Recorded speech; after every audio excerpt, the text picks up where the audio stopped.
I entrusted my parents to look after my daughter while I worked long hours. Then I overheard them calling her a burden, so I took her back and cut them off. But what my dad did next shocked everyone. I'm a single dad to the most amazing 7-year-old girl on the planet. Her name is Lily, and she's basically the only good thing that's ever happened to me. Her mom, my wife Amy, passed away when Lily was 2 from complications after a surgery that should have been routine. A simple gallbladder removal turned into a nightmare when she developed a blood clot that went straight to her lungs. The doctors did everything they could, but sometimes everything isn't enough. One day, we had a family. We were planning Lily's 3rd birthday party, talking about maybe trying for another kid, looking at bigger houses, normal family stuff. The next day, I was a widower with a toddler who kept asking when mommy was coming home. And I had no idea how to explain that she wasn't. How do you tell a 2-year-old that death is permanent, that mommy isn't on a trip or at work or coming back eventually? You can't. They don't have the capacity to understand it. So Lily just kept asking and I kept crying.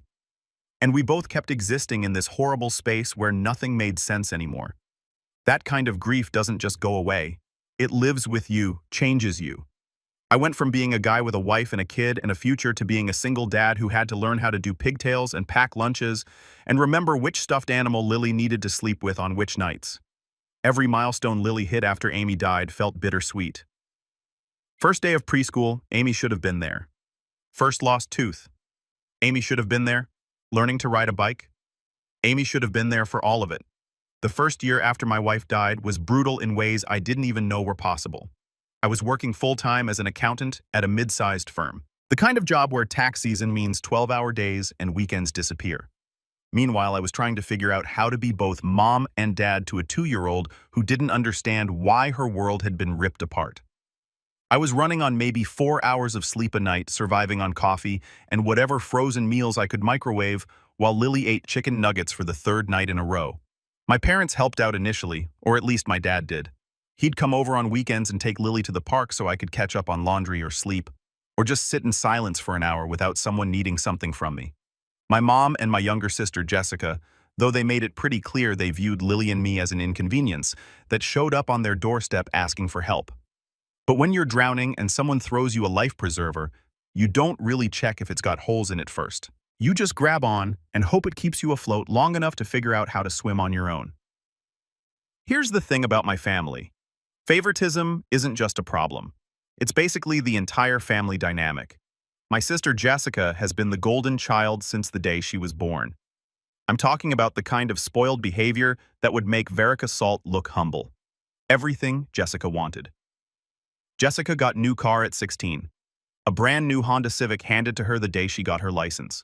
Even though she'd failed her driver's test twice, and my parents had to call in favors to get her passed on the 3rd try. College fully paid for even though she partied her way to a 2.1 grade point average. Not a problem. My parents dropped $50,000 a year so she could major in communications and minor in blacking out at frat parties. Decided she wanted to backpack through Europe for 6 months instead of getting a job after graduation. My parents basically threw $15,000 at her like she was collecting donations for charity and told her to find herself. The double standards weren't even subtle. They were blatant in your face, obvious. When I was in high school, I worked 20 hours a week at a hardware store while maintaining a 3.7 grade point average because my parents said if I wanted spending money, I needed to earn it. Jessica. She got a weekly allowance of $100 through high school for doing absolutely nothing. When I asked why she got money for free while I had to work, my mom said, well, she's younger and needs help adjusting to high school. Jessica was a junior at the time. Meanwhile, I put myself through college while working 2 jobs, one at a restaurant serving tables Friday and Saturday nights, another as a weekend shift supervisor at a grocery store. I'd study between customers, write papers during my breaks, and survive on maybe 5 hours of sleep a night. I graduated with honors in accounting with a 3.8 grade point average and $15,000 in student loans that I had to pay back myself. My parents contributed exactly 0 to my education because you're smart enough to get scholarships and we believe in teaching independence. Jessica changed her major 4 times. From communications to marketing to business to finally settling on some made-up concentration, she convinced an advisor to let her create called digital media strategy. She failed multiple classes that she had to retake, including the same basic statistics course 3 times. 3 times the same course. She treated college like an extended vacation that occasionally required showing up to class when she felt like it. I graduated in 4 years on schedule. Jessica took 6 years, and my parents never said a word about the extra tuition they were paying. When I landed a solid job at a mid-sized accounting firm within 2 weeks of graduation, my parents sent me a text that said, "Good for you," with a period at the end, not even an exclamation point, just acknowledgement that I had done what was expected and nothing more. When Jessica finally graduated with her 2.1 grade point average after 6 years of what I can only assume was professional beer pong training, my parents threw her a massive graduation party at a country club. 200 people catered food, open bar, the works. They bought her that Tesla Model 3 Performance as a graduation gift. The $60,000 version with all the bells and whistles, premium sound system, autopilot, the whole package. Did I get a graduation party? Nope. I got a card with $50 in it and a pat on the back. My achievement was expected, so it didn't need celebrating. Jessica's achievement, scraping by with barely passing grades after 6 years, that was worthy of a Tesla. Jessica was even worse. She treated Lily like Lily was some kind of pest that had invaded her childhood home. When Lily would want to play or show Jessica her drawings, my sister would literally hold up her hand and say, "Not now, I'm busy." While scrolling through Instagram, a 6-year-old kid trying to connect with her aunt and Jessica couldn't be bothered to look up from her phone for 30 seconds. But I needed help. Daycare costs were insane. My job required me to work long hours during tax season, and I was barely keeping my head above water financially and emotionally. So I swallowed my pride and asked my parents if they could watch Lily a few days a week after school until I could pick her up around 6 o'clock. My dad immediately said yes. My mom sighed like I'd asked her to donate a kidney and said, "I suppose we can make it work." That arrangement lasted about 8 months, and during those 8 months, I started noticing things. Lily would come home quieter than usual. She's naturally a chatty kid, takes after her mom that way, but after spending time at my parents' house, she'd be subdued. When I asked her about her day, she'd give one-word answers. At first, I thought maybe she was just tired from school and being at Grandma and Grandpa's house. Kids get worn out. It's normal. But then I started noticing other things. She'd flinch slightly when I raised my voice even a little bit. Not like I was yelling at her. Just normal parenting stuff like, "Lily, time to brush your teeth." She'd react like I'd screamed. That wasn't normal for her. She'd also started saying things like, "I'm sorry," constantly. Sorry for asking for a snack. Sorry for wanting to watch a cartoon. Sorry for existing, basically. I asked her directly if something was wrong at Grandma and Grandpa's house. She'd shake her head and say everything was fine, but her eyes told a different story. Kids are terrible liars, and Lily was no exception. But she was also 6 years old and didn't have the emotional vocabulary to explain what was bothering her. I started picking her up earlier when I could. I'd rearrange meetings, leave work at 5 instead of 6, do whatever I could to minimize her time there. My mom made passive-aggressive comments about how it must be nice to have such a flexible schedule. Even though she knew I was sacrificing career advancement to be there for my daughter, things came to a head on a Tuesday in October. I was supposed to pick Lily up at 6 o'clock as usual. I'd had a particularly good day at work and managed to wrap everything up by 4:30, so I figured I'd surprise her and pick her up early. Maybe we'd stop for ice cream, make it a special daddy-daughter afternoon. I pulled up to my parents' house around 5. I have a key, so I let myself in through the front door, calling out that I was there to get Lily. No response. I walked through the house toward the kitchen and heard voices coming from the family room. The door was partially closed, but I could hear my mom, Jessica, and Lily. What I heard made my blood run cold. Jessica was saying something like, "Ugh, how much longer do we have to deal with her?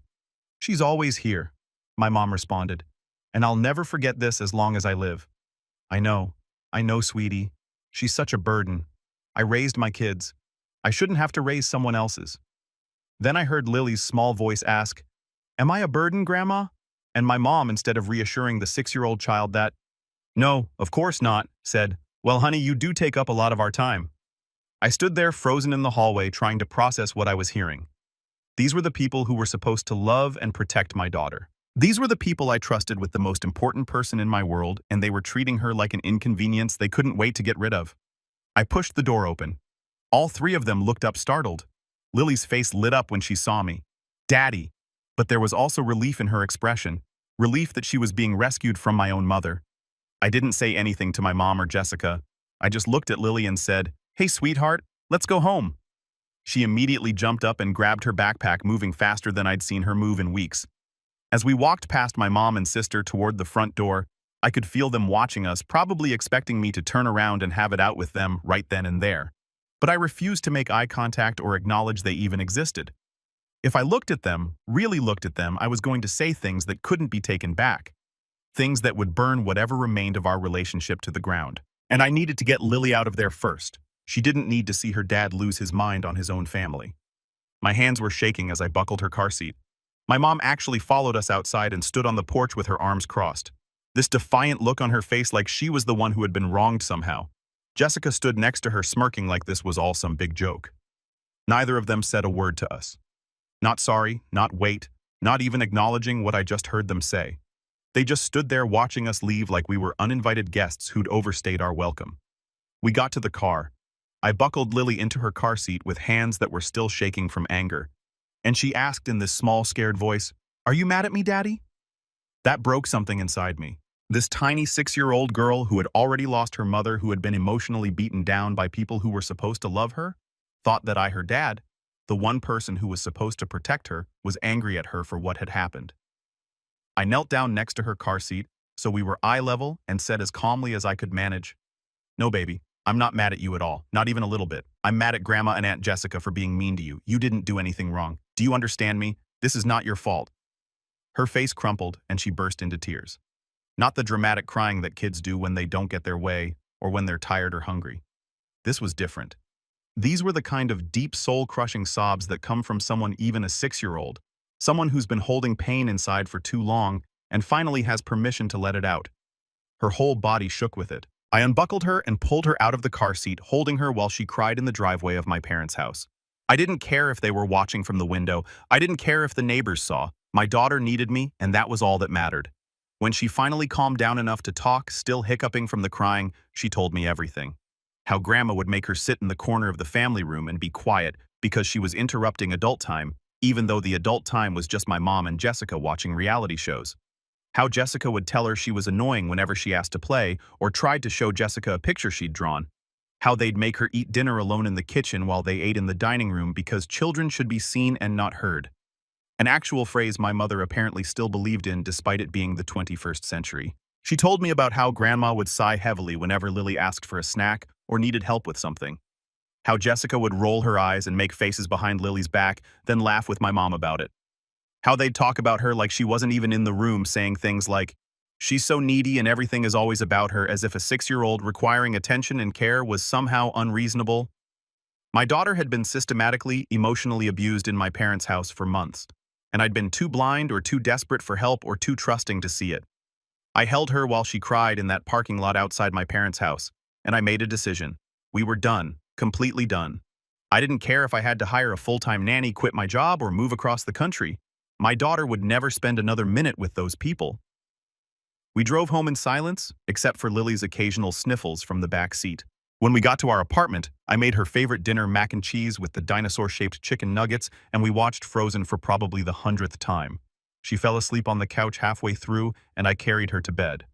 Then I sat in my living room and tried to figure out what the heck I was going to do about childcare. The answer came from an unexpected source, my dad. He showed up at my apartment the next evening around 7 o'clock. I was surprised to see him.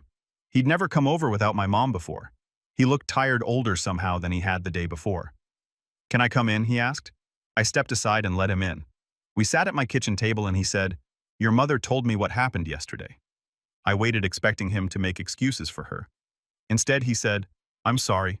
I had no idea they were treating Lily like that." I believed him. My dad worked long hours as an engineer and wasn't home most afternoons when Lily was there. He probably thought my mom and Jessica were actually taking care of her properly. "I talked to your mother about it," he continued. "We had a long conversation about how she and Jessica have been treating Lily. I told her it was unacceptable and that she needed to apologize to both of you. And I asked already knowing the answer. She said she didn't do anything wrong. Said she was just being honest about the situation being difficult." He shook his head. "She doesn't see the problem." We sat in silence for a minute. Then he said, "I can watch Lily after school. I'm going to start working from home 2 days a week, and the other days I'll come home early. She can stay with me until you pick her up." I was touched by the offer, but also skeptical. "What about Mom?" "Your mother and I are going to be having some serious conversations about priorities and family," he said carefully. But in the meantime, Lily can stay with me in my office. I'll set up a desk for her where she can do homework or color while I work. On days when I'm not home, I'll pick her up from school and take her to the library or the park until you're off work. It wasn't a perfect solution, but it was something, and it was coming from someone who actually gave a darn about my daughter's well-being. So I agreed. The new arrangement started the following Monday. Lily loved it. My dad would pick her up from school. They'd go to the library where she'd read or he'd help her with homework, and then they'd come back to his house where she'd play in his office while he finished his workday. He bought her a little desk and chair stocked up on coloring books and puzzles and generally treated her like she was a blessing instead of a burden. My mom, according to my dad, was not thrilled with this arrangement. She felt like he was undermining her authority and enabling my disrespect. She demanded that I apologize for overreacting and bring Lily back over so they could all spend time together like a normal family. I ignored her messages, all of them. Then about 3 weeks into the new arrangement, my dad called me at work. He sounded furious, which was unusual for him. My dad is typically calm and measured, the kind of guy who thinks through everything before speaking. "You need to see something," he said. "I'm sending you a link. Call me back after you look at it." He texted me a Facebook link. I clicked it and felt my stomach drop. It was a post from my mother's Facebook account from earlier that morning. The post read, "The stupid burden finally got picked up by her dad. What a relief." There were already a dozen comments on it. Family members asking what she was talking about, friends offering sympathy for whatever situation she was dealing with, and right at the top, the very first comment was from my sister Jessica. "Congrats, Mom." They were talking about my daughter, my 6-year-old daughter, who had lost her mother and was just trying to exist in a world that already felt too big and scary. They were calling her a stupid burden on social media for everyone to see. I sat in my office staring at that post for a solid 10 minutes. I screenshotted it multiple times from different angles, showing the timestamp, the comments, everything, because I knew they'd delete it eventually. Then I called my dad back. "Did you see it?" he asked. "Yeah, I saw it. I'm done," he said simply. "I've spent 32 years married to your mother. I've overlooked her favoritism toward Jessica. I've made excuses for her behavior. I've tried to be the peacekeeper, but calling Lily a stupid burden where anyone can see it. I'm done, Dad. I'm meeting with a divorce attorney tomorrow," he continued. "I wanted to let you know so you wouldn't hear it from your mother first. And I wanted to ask if Lily and I could stay with you for a few days while I figure out the separation logistics." I was shocked. My parents had been married for over 3 decades. They'd weathered a lot of storms together. I never imagined my dad would actually leave my mom. "Of course you can stay here," I said. "But Dad, are you sure? This is a big decision." "I'm sure," he said, and he sounded more certain than I'd heard him sound about anything in years. A person who would publicly call a 6-year-old child a stupid burden isn't someone I want to spend the rest of my life with. That evening, my dad showed up with 2 suitcases and a determined expression. Lily was thrilled to have Grandpa staying with us. She didn't understand all the adult complications. She just knew that her favorite person was going to be sleeping in the guest room, and she could see him every day. I set my dad up in the guest room, which was really just a converted office with a futon, but he didn't complain. We ordered pizza for dinner and watched a movie with Lily. It felt weirdly normal despite everything falling apart around us. After Lily went to bed, Dad and I sat in the living room and talked about next steps. He'd already contacted a lawyer he knew through work. They had a meeting scheduled for Thursday. He was planning to file for divorce based on irreconcilable differences and emotional abuse. Not of him, but of Lily. "Your mother is going to lose her mind," I said. "I know," he replied, "but some things are more important than keeping the peace." The next day, I decided I needed to confront my mother directly about that Facebook post. Not for her sake, but for mine. I needed her to know exactly how I felt about what she'd done. I drove to my parents' house, my dad's house really, since he'd been the one paying the mortgage for 30 years. My mom's car was in the driveway. Jessica's car was also there, which didn't surprise me. Those two were joined at the hip. I knocked on the door. My mom answered, and her face immediately shifted from neutral to defensive when she saw me. "What do you want?" she asked. Not hello, or how are you, or I'm sorry for calling your daughter a burden on social media. Just what do you want? Like I was a salesman bothering her during dinner. "I want to talk about your Facebook post," I said calmly. I'd promised myself I wouldn't yell, wouldn't lose my temper. I was going to be calm and clear and make sure she understood exactly what she'd done. "I don't know what you're talking about," she said, already playing dumb. "The post where you called Lily a stupid burden and Jessica congratulated you for it." I clarified that post.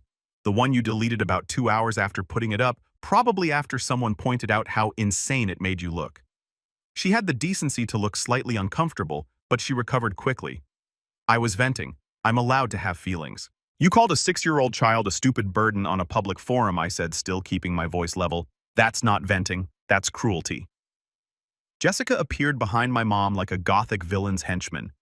Maybe if you weren't such a terrible parent, we wouldn't have to deal with your kid all the time. I laughed. Actual laughed. Because the absurdity of Jessica, who had never worked a real job, never paid her own bills, never taken responsibility for anything in her entire spoiled life, calling me a terrible parent was too much. Jessica, I said, looking past my mom to make eye contact with my sister. You're 28 years old and you still live with your parents. You've never held a job for more than 6 months. You've contributed nothing to society except Instagram posts and entitlement. The last thing I need is parenting advice from someone who can't even parent herself into basic adulthood. Her face turned red. How dare you? How dare I? What? I interrupted. Tell the truth. Point out that you're a perpetual child. Notice that you called my daughter a stupid burden and thought that was an acceptable thing to do. My mom stepped between us. You need to leave. This is my house, and I won't have you disrespecting your sister like this. Actually, I said, pulling out my phone. This is Dad's house. He bought it, he pays for it, and he's filing for divorce. So you might want to start looking for somewhere else to live, since I doubt he's going to let you keep the house after you publicly humiliated his granddaughter. The looks on their faces were priceless. Shock, disbelief, anger, all cycling through in rapid succession. He's what my mom managed to get out. Filing for divorce. I repeated slowly like I was explaining to a child. Turns out, calling his granddaughter a stupid burden was the last straw. Who knew that treating a 6-year-old like garbage might have consequences? Jessica found her voice. This is all because of you and your kid. You destroyed this family. I looked at both of them standing there united in their delusion that they were the victims in this situation. My mother, who had emotionally abused my daughter, my sister, who had never shown Lily an ounce of kindness or love. No, I said quietly. You destroyed this family when you decided that Lily was a burden instead of a blessing. When you chose cruelty over compassion, when you picked favoritism over fairness, I just finally opened my eyes and saw you for who you really are. I turned to leave, then stopped and looked back. By the way, Mom, you're not my mother anymore. Mothers love their grandchildren. Mothers protect them. You're just a person I happen to share DNA with. And Jessica. I looked at my sister. Call Lily a stupid burden one more time. I dare you, because I promise you won't like what happens next. Neither of them said anything. Maybe they saw the anger in my eyes and realized I wasn't messing around anymore. Maybe they were just too shocked to respond. Either way, I walked out of that house knowing it was the last time I'd ever step foot in it. The drive home was quiet. I felt emotionally drained but also lighter somehow, like I'd been carrying around this weight of obligation to people who didn't deserve my loyalty. And I'd finally set it down. When I got home, Lily ran up to give me a hug like she always did. My dad was in the kitchen making grilled cheese sandwiches, Lily's second favorite dinner after mac and cheese. Everything felt peaceful and right in a way it hadn't in months. That evening, after Lily went to bed, my dad told me more about his meeting with the divorce attorney. The lawyer had advised him that given the Facebook post and the documented emotional abuse of Lily, my mom wasn't going to have much leverage in the divorce. Dad was planning to offer her a fair settlement, half the liquid assets, but he'd keep the house since he'd paid for it. If she fought him on it, he'd bring up the Facebook post and her treatment of Lily in court. Do you think she'll fight? I asked. Probably, he said. Your mother doesn't like losing, and she definitely doesn't like being held accountable for her actions. He was right. About a week later, my mom and Jessica showed up at my apartment. It was 7:00 p.m. on a Tuesday. I opened the door, and there they stood, my mom looking worn down and tired, Jessica behind her, looking sullen. We want to come in and apologize to Lily, my mom said. Her voice was different, softer, almost pleading. For a second, I almost believed she meant it. Almost thought that maybe she'd done some soul-searching and realized how badly she'd messed up. Then my dad appeared next to me. He looked at my mom with cold, hard eyes and said loud enough for both of them to hear, "Send them away. The divorce papers were just served. That's why they're here." And just like that, I understood. The lawyer had served my mom with divorce papers that afternoon. She'd probably spent the last few hours calculating how much money she stood to lose in the divorce. She realized that my dad was serious, that he wasn't going to back down, and that her comfortable lifestyle was about to disappear. So she came here to apologize, not because she meant it, not because she was actually sorry for what she'd done to Lily, but because she thought if she could get my dad to see her being remorseful, he might reconsider the divorce. Once again, Lily was just a means to an end for her, a pawn in her game to avoid consequences. I looked at my mom and said clearly and firmly, "Get out of here and don't ever come back." My mom didn't give up that easily. She tried to step past me, looking at my dad with tears in her eyes. Probably the first real tears she'd cried this whole time, but they were for herself, not for the pain she'd caused. "Please," she said to him, "we can work this out. We've been married for 32 years. That has to mean something." My dad's expression didn't change. "You're right, it meant something. Past tense. I gave you a chance that day when I heard what you and Jessica were saying to Lily. All you had to do was admit you were wrong and genuinely apologized, but instead, you doubled down. You posted that garbage on Facebook. You called my granddaughter a stupid burden for the world to see." He paused, then continued. "I spent 3 decades making excuses for your behavior, telling myself that you'd change, that you'd grow as a person, that eventually you'd see Jessica wasn't the only child that mattered. I was wrong. You're never going to change, and I'm done waiting for it to happen." My mom opened her mouth to argue, but my dad held up his hand. "The divorce is happening. You can make it easy and take the settlement my lawyer offered, or you can fight it, and we'll air all of this in court, including the Facebook post, the emotional abuse, all of it. Your choice." Jessica finally spoke up. "This is ridiculous. You're going to throw away your marriage over a Facebook post." "No," my dad said, looking at her. "I'm ending my marriage because my wife publicly called my 6-year-old granddaughter a stupid burden and showed zero remorse for it. There's a difference." I took out my phone and pulled up the emergency number for the non-emergency police line. My mom and Jessica saw what I was doing. "Really," Jessica said, "you're going to call the police on your own family." "You're not my family anymore," I said simply. "Family doesn't treat each other like this. Now leave before I make that call and have you removed for trespassing." They looked at each other, some kind of silent communication passing between them. Then my mom turned on her heel and walked away, Jessica following close behind. Their steps were quick, none of the confidence they'd had when they first showed up. I stood at the door and watched them get in Jessica's car and drive away.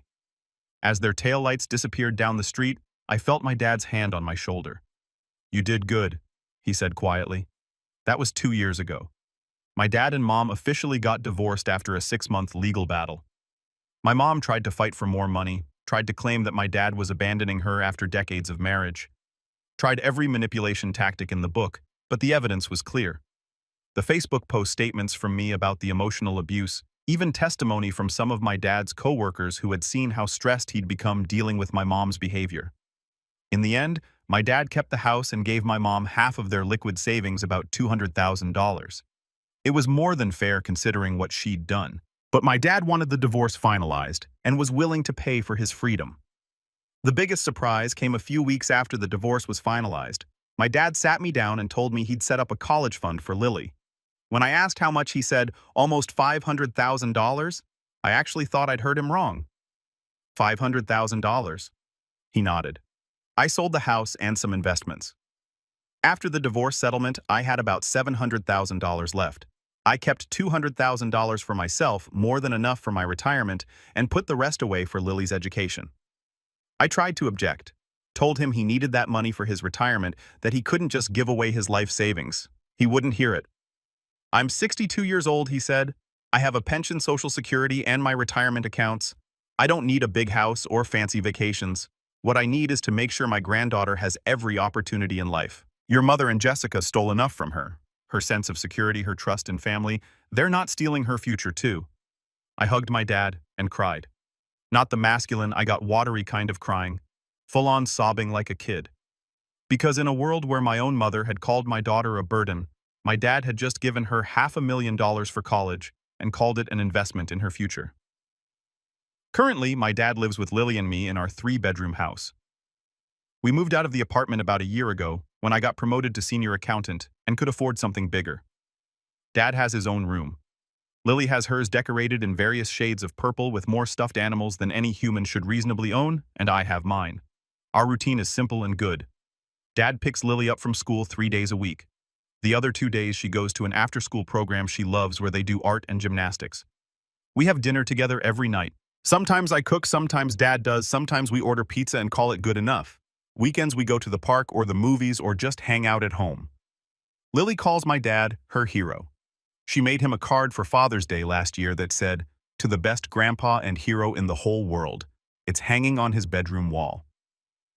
As for my mom and Jessica, I've heard bits and pieces through the family grapevine. My mom moved to Arizona to live near her sister after the divorce.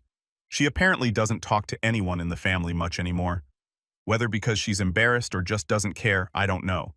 Jessica still lives in our hometown, but she's basically been ostracized from most family events. See, my dad told the extended family what Jessica had said about Lily, called her a stupid burden, congratulated my mom for getting rid of her. Our relatives, most of whom actually have functioning hearts and souls, were horrified. Jessica doesn't get invited to family reunions anymore, doesn't get asked to holiday dinners. She's basically been voted off the family island. And unlike her usual pattern of behavior, she can't blame anyone but herself. I heard through a cousin that Jessica tried to apologize to some family members, claiming she didn't mean it and was just joking around. But the screenshots of that Facebook post don't lie. The comments she made in person don't disappear just because she regrets them now. Actions have consequences, and Jessica is finally learning that lesson at 29 years old. I'm doing well too. The promotion came with a significant raise. I'm actually dating someone, a kindergarten teacher, who Lily absolutely adores. But every now and then I get messages from relatives on my mom's side of the family. They're my mom's siblings and their kids mostly. They send me long texts about how I destroyed the family and that I overreacted to the situation. They say things like, "It was just a Facebook post and you ruined your parents' marriage over words." Just a Facebook post. As if calling a 6-year-old a stupid burden publicly was equivalent to sharing a recipe or complaining about traffic. I usually don't respond to these messages, but sometimes when I'm feeling particularly honest, I'll reply with something like, "My daughter lost her mother when she was 2 years old. She needed love and support and family. Instead, she got called a stupid burden by her grandmother and mocked by her aunt. I didn't destroy anything. I protected my daughter from people who were hurting her. If you can't understand that, then I don't need you in my life either." That usually shuts them up for a while.